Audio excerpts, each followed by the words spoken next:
Well, that's not the first address. We've had one earlier, just on a few expectations. The one out there is just all team stuff, all rules and regulations that I entrust on to the players when they're on the ground. There's no use in going there if they don't know them, so therefore it's better to be on the ground and actually feel the length of the ground and where things are talking about. So, and that'll be a common thread right through until, I would say, deep into February. Well, you can see how I coach. I coach on a mentor basis, if you like. Trust my deputies, and really I'm more a manager than a coach. So if I manage the coaches and the coach manages the players, I manage over the top. So nothing really has changed, except it's good to be on a football ground with a terrific bunch of young blokes that want success, want to learn. Let's not get caught up in what happened last year. It's a build on from last year, so that's all I say, is it's a build on from last year. I don't think any two coaches have got the same game plan, so it's very important to trust your own, and I trust mine, so therefore that's got to be relayed to the player group. And it's good to get back into that feel for a side that's finished outside the 8, high aspirations to finish inside the 8, who knows from there. New stuff from both, really, from myself and a few of the coaches, and clearly with the player group, a new senior coach, or a manager, if you like. Any nerves, Mick? No nerves. I was, if I'm allowed to expand, I picked up Brad Green this morning, and I said, I think I'll, and when I say pick him up, he came through with me. Just finished playing. A young bloke that's got a very, very extensive playing career, successful in terms of best and fairest and all Australians and the Australian side and finals he's played. And I said, how do you feel? And he said, I'm a bit tough, new club. And I said, well, picture 1984, a 30-year-old turning up to Footscray in January and looking across and seeing some blokes that have tried to belt me and knock my head off, and I've got to coach them. So there's a lot of difference. So I think I've gone past that period. So no, I didn't have any nerves at all. It was enjoyable to come. I've been to the club a couple of times, but this is the first time I've been in front of the whole group, and it was really enjoyable just to look at some fresh young faces and a few people that I've actually coached in the Australian side. So there are a few people that I've actually had a connection to. Greg Swan at Collingwood, and my first CO at Footscray was Shane O'Sullivan, and Shane's here. So it was pretty easy to come into. It was, yeah. It was good seeing all the boys back in all the Carlton gear, which is important. Often we're still catching up over the break or away together, but yeah, it's exciting. The first day pre-season is always really exciting. I still think to this day the best defensive side wins premierships, and the best defensive side has the best chance of winning a premiership. Maybe I'll put it that way.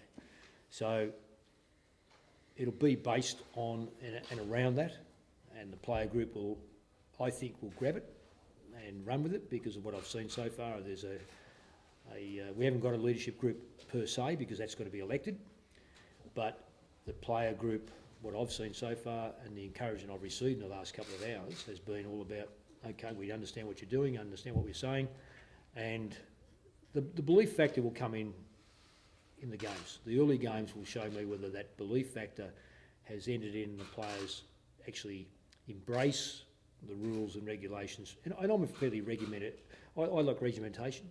I'll make no excuses about that. I think that people like to be led, or have a good group that like to lead, and then you let the young players come through and be led into in an organisation that I think and they think has got some prospect of doing something special in the next couple of years, few years.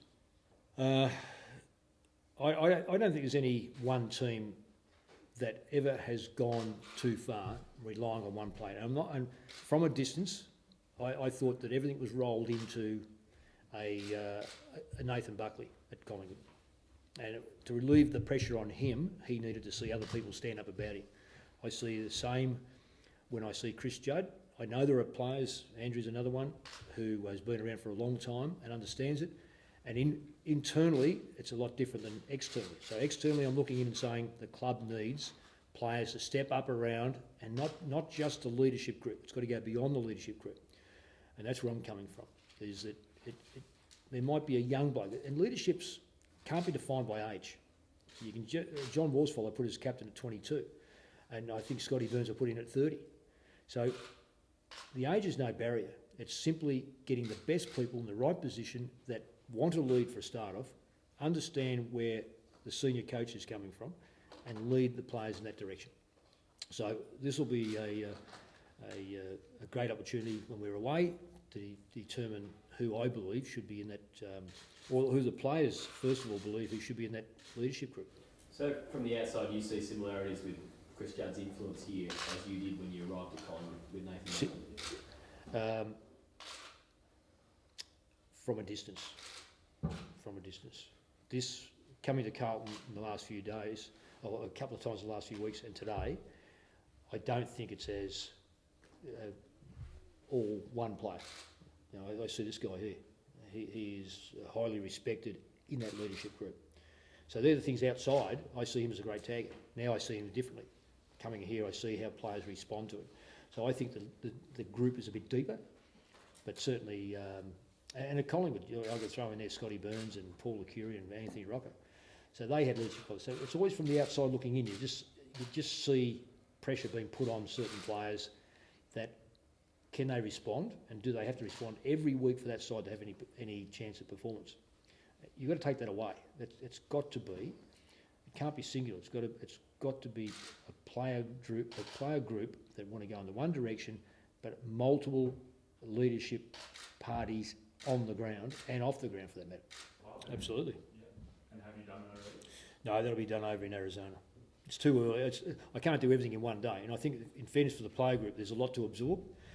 We have far more time in Arizona to be able to sit down without any outside influences, pressures, and this is not a slaughter camp. This is not to go over there and see how tough we are in commando style and this sort of stuff. That is rubbish. This is an opportunity to enhance our game knowledge. Yes, there is bonding, yes, but it's also to build up to a certain time to get through to the 21st of December in a manner. We've got 4 weeks start on a lot of clubs. 4 weeks start on 8 clubs. Sorry, I'll go again. 4 weeks start on the 2 that played off in the grand final. 3, 2 and 1. I'm not going to waste that time. I want to make sure that period gives us a superior start to the year against clubs that we play. We play Richmond, then we play Collingwood, we're 3 weeks in front of Collingwood, technically. And I want to make sure that stays there by week 2. And as far as this, the training camp goes, it gives us a chance to do those very things that I said. Club finished 10th. The club finished 10th. Yeah. So any club that finished outside the 8 has got a fair bit of work to make up. But you know what's on our side? History. No 8 has ever stayed the same 8. And I'm a great believer in history. That gives any club outside the 8 great buoyancy to go forward and say, right, we can change that 8. I think the side has got the mechanics to be a good football side. I don't look at it and go, well, we've got no key forwards. No, we've got no key backs. We haven't got a midfield. I think the football side at the moment has got a lot of players that can play those roles. Some are very young, and some need a hand, and some have to decide whether they're back end or front end players. And I'll decide that, but also I want multi-positional players. And I see a fair bit of that taking place. The players seem to want to do the things that I want them to do. Now, it's early stages. Well, we chased Cloak. There's no denying that. Yeah. We went to a level that was in the club's interest to go to a certain level. I don't see second chance. I love second chances. I love seeing a player get a second chance. There's no question about that. That's part and parcel of life. Third chances in some instances. But when you've got a group of players that I haven't had the opportunity to work with, then I don't see a great deal of worry about jumping up and going, we must have those players from outside, replacing who? I want some opportunity to work with players that perhaps I see differently than the previous football administration. You know, I want to see and find out whether a 19-year-old kid can be a 20-year-old better player. Can a 25-year-old be a better back than he is forward? So I'm never going to find that out if we cut him off the list and bring someone else in. So to bring someone in, it's got to be a player that actually plays 22 games. I don't think you bring a player in just for backup, and you don't bring a player in to say, well, we'll get 7 or 8 games out of him. Why do it? You're better off doing that 7 or 8 games with a young player through the football club. And we've got enough young players that are probably haven't had the opportunity, put it that way, to play those 7 or 8 games. And that's first and foremost. I've been very, very happy with what I've seen. And this will be a job done together. There's no elixir that you take that's going to say we're going to be 10-goal better side or a 5-goal better side here or there. Sometimes it's going to be trial and error. But the good thing about it is I think basically there's only one player that I know at this stage that won't be available, and I know that's early days, but won't be available for that first game. That's Andrew McGuinness. Now, he's probably 3 or 4 months after that start of that first game. But everyone else, to me, looks like they're in a reasonable nick. They've had their operations. We're all going away together. It'll give us a chance for them to know me to know them a bit more. We'll test a few players out in certain areas. Again, I'll emphasise there's going to be no commando-style floggings. It is simply, let's get home in 2 or 3 weeks down the track, all intact, ready to go, and have learned a bit about one another. Well, I'd like to think he's going to be playing in the middle, but it's coupled with half back and half forward. But he certainly has to come up that next level and give... Let's break it down to a 20-minute quarter. Don't worry about the time on. There's 20 minutes there. He's got to be able to do 8 to 10 minutes, and that's quite significant. 8 to 10 minutes, that takes half a quarter away from others to give them a little bit of relief and also be able to play in other positions, which I'm pretty keen to do. Oh, he's a young man growing up. I did coach him over in Ireland, and he was simply outstanding over there. Simply outstanding. Let me say, there wasn't any good. He was outstanding. So I know his capabilities. It just may well be... I think he's got to be throwing the ball and say, right, now you've got to run with it. This is your opportunity to say, I want a position in the middle of the ground. And I've got to learn how to do the defensive things, offensive things, and be that neutral player that can drift between. Yeah, I think it's a bit of a misconception. I think the club, obviously Juddy's really marketable and the club's continually putting him forward. He's on the front of the membership staff. He's the face of the club, along with the coaches he's been in the past. But a lot of that stuff's unfounded, seeing what it's like on the inside. Juddy does have a strong influence over the group, but so do a lot of the other leaders. But look, there's no doubt that if we're going to go forward, that some of that responsibility's got to be shared amongst the other guys and enable Juddy to grow and maybe the time that he spends with the groups is more valued rather than spreading that time across the rest of the group. But yeah, maybe a little bit inaccurate, but on the spot at the same time. Yeah, I think most guys understand it's a blank canvas now and maybe what other reputations and credibility guys had in the past. Everyone's starting from scratch, and that's exciting because over a period of time you get settled into your routines or whatever, and now that things are going to change and Mick's on board and new coaches, guys are going to be all hands on deck, putting their cards forward. So it's exciting. I think that's only going to bring improvement from those guys who maybe weren't in the team and keep the pressure on the guys who were. Well, it won't be me, it'll be the play group. And it'll also be Chris. So, until we go through that process,